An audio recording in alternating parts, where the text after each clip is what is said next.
Olá, boa noite. Começa agora na TV Unifev o programa Meio de Campo, o ponto de encontro do esporte votuporanguense. Formato do programa hoje um pouquinho diferente, hoje não teremos o debate com os convidados, mas teremos uma atração muito especial, que é a transmissão do acesso do FFC à Série A3. A equipe da TV Unifev esteve lá em Fernandópolis no último sábado, no estádio Cláudio Rodante, acompanhou ali as emoções desse jogo do eterno rival da Votuporanguense, e a gente mostra já já esse jogo na íntegra. Mas antes, vamos dar uma pincelada aqui, passar as principais notícias do final de semana, algumas reportagens, começando com uma notícia bem recente aí, que é a vistoria da Federação Paulista de Futebol à nova Arena Plínio Marim. O pessoal lá está trabalhando em ritmo acelerado e na quinta-feira da semana passada esteve presente o coronel Isidro Suíta. No dia 15 ele esteve aqui em Votuporanga e fez a primeira visita, né, aquela primeira impressão do que ele está achando das obras para a Arena Plínio Marim. Daqui 40 dias volta para uma vistoria definitiva, mas por enquanto a impressão é muito boa. A visita de representantes da Federação Paulista de Futebol à Arena Plínio Marim chamou a atenção de torcedores e da imprensa. Esse grupo chegou ao local com 1 hora de antecedência, com a expectativa de ver o estádio aprovado para os Jogos do CAV. Não só do torcedor, da imprensa, da própria Federação Paulista de Futebol e também da Prefeitura, em especial do prefeito Júnior Marão. Estamos chegando no final do ano já. E o torcedor está apreensivo naquela expectativa que o estádio fique pronto para que a Votuporanguense possa disputar o campeonato da Série A2. Estava com medo de não dar tempo, mas hoje eu voltei aqui depois de uns 30 dias, fiquei bem animado. Eu acho que vai dar tempo, vai dar tudo certo. Contingente de pessoas trabalhando aqui, né? Você vê, nossa senhora, para tudo lado que você olha, você vê funcionário trabalhando, né? E a verdade, a expectativa é que isso aqui fique pronto logo. Às 10h30 da manhã, o coronel Isidro Suíta, vice-presidente de competições da Federação Paulista de Futebol, chegou ao estádio.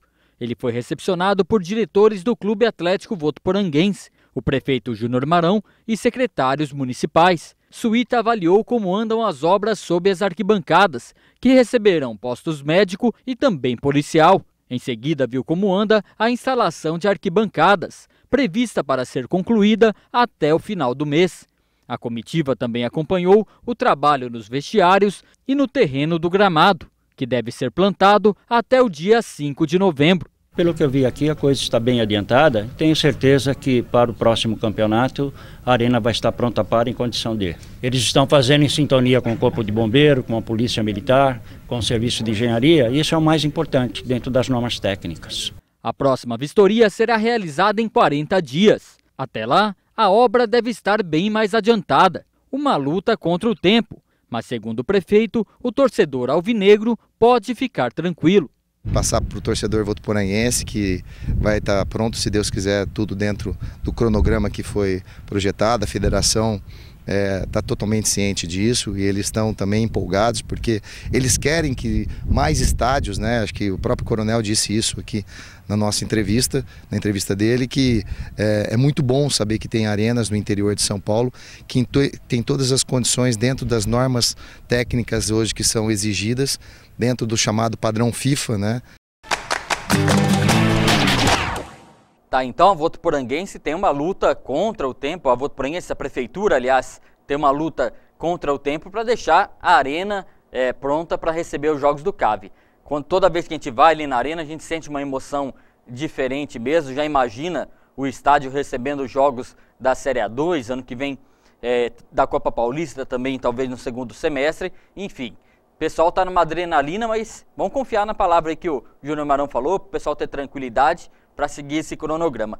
Falando de Votuporanguense ainda, né, no último sábado pela manhã foi divulgado pela imprensa o acerto do primeiro reforço para a temporada de 2016. É o atacante André Luiz, estava no Rio Branco, tem passagens por vários clubes do interior, como o Linense, por exemplo. É um jogador de habilidade, apesar de já ter uma idade um pouquinho avançada, está com 30 anos, mas é um jogador de muita habilidade e muita velocidade. Andei vendo uns vídeos dele no YouTube, na internet e nas redes sociais, e um jogador diferenciado mesmo, principalmente ali jogando pelas laterais, pelas pontas do campo, uma grande aquisição para Votuporanguense. Expectativa de que até o próximo dia 15 alguns outros nomes sejam anunciados e no dia 1º de dezembro é que está marcado a apresentação oficial do elenco para 2016. Vamos falar agora dos jogos dos idosos, né? Votuporanga fez história, mandou uma delegação para os Jogos Abertos dos Idosos que aconteceu em Campinas e o pessoal trouxe bons resultados para a cidade. Dá só uma olhada.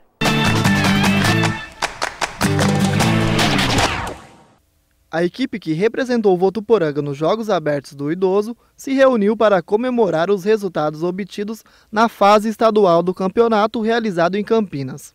Dona Jerusalina, de 67 anos, aprendeu o xadrez no Centro de Convivência do Idoso e há 4 anos participa de competições. Em 2015, ela ficou entre os 3 primeiros colocados do estado.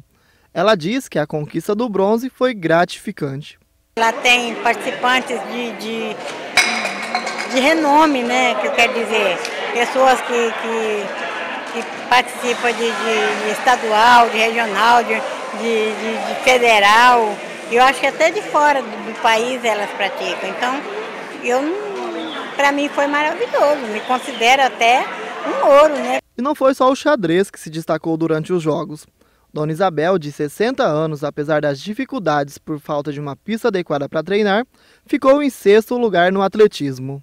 No regional fui bem, mas assim no estadual acho que ficou um pouco a desejar. Eu necessitei de uma pista de atletismo que não tinha para mim treinar. Dona Diva pratica o tênis de mesa há cerca de 4 anos. Ela diz que escolheu a modalidade por ser um esporte que desenvolve a agilidade. E mesmo não tendo conquistado títulos, para ela é importante representar a cidade nas competições. Representar Votuporanga, eu acho que é uma responsabilidade muito grande, apesar de ser de idosos, né? Mas eu acho que é uma responsabilidade, não é? Para a professora de Educação Física que acompanhou a equipe, a conquista do 3º lugar no xadrez é resultado de muita dedicação e motiva ainda mais a equipe. Foi muito prazeroso, foi gratificante, né? Ver o esforço que a Dona Jerusalina faz. Ela estuda o xadrez pela internet, ela já pagou um professor para dar aula particular para ela, fora os treinos que ela faz aqui no CCI com o professor Emerson. Né? E ela joga também com outros daqui do grupo que jogam também. E enfrentar uma ex-campeã brasileira de xadrez não é brincadeira, né?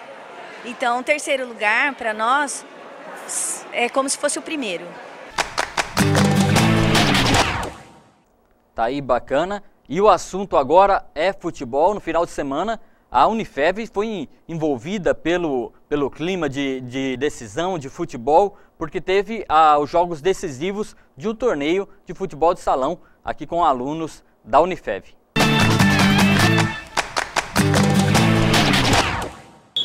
Esta foi a 2ª edição do torneio de futebol de salão organizado pela Unifev. As competições tiveram início no dia 22 de agosto, com partidas sempre aos sábados aqui na quadra da Unifev. Ao todo, foram 3 equipes com a participação de 130 atletas, todos alunos da Unifev. No último sábado foram disputadas a semifinal e a final. Futfev e Casona se enfrentaram pela 3ª e 4ª colocação. O time do Casona venceu o Futfev por 8-5, garantindo a 3ª colocação.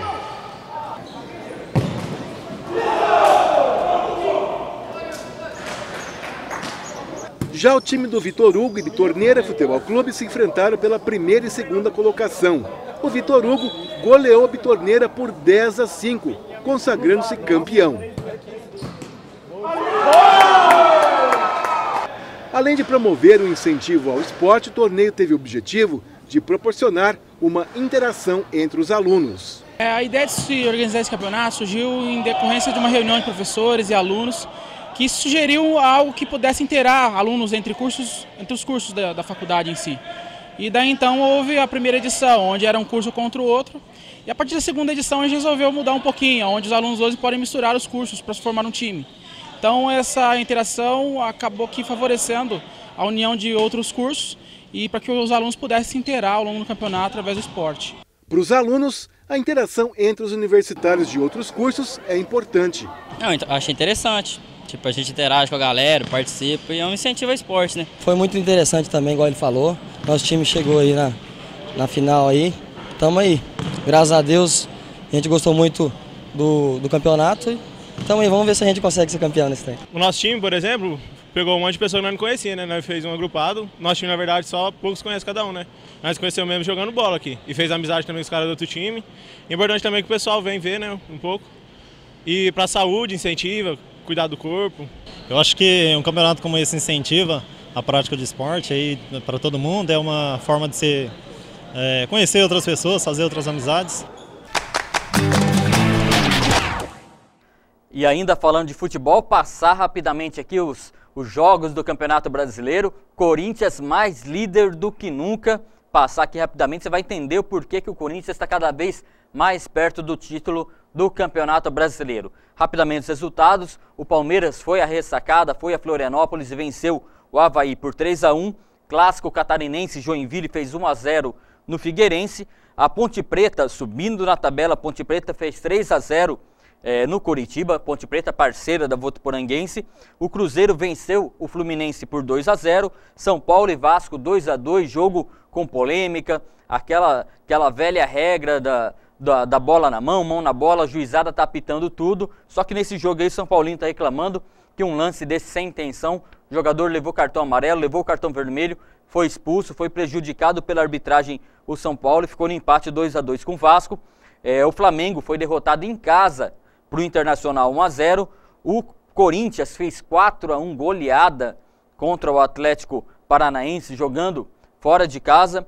O Santos fez 3-1 no Goiás, venceu com tranquilidade o Santos. Esse jogo muito interessante, o Grêmio foi derrotado em casa para a Chapecoense, gol da Chapecoense 3-2 no finalzinho do jogo. Chapecoense com poder de reação muito grande para mostrar para o palmeirense que não foi um acidente só aquele resultado. E um jogo muito importante para a tabela, fechando os resultados: o Sport fez 4-1 no Atlético Mineiro.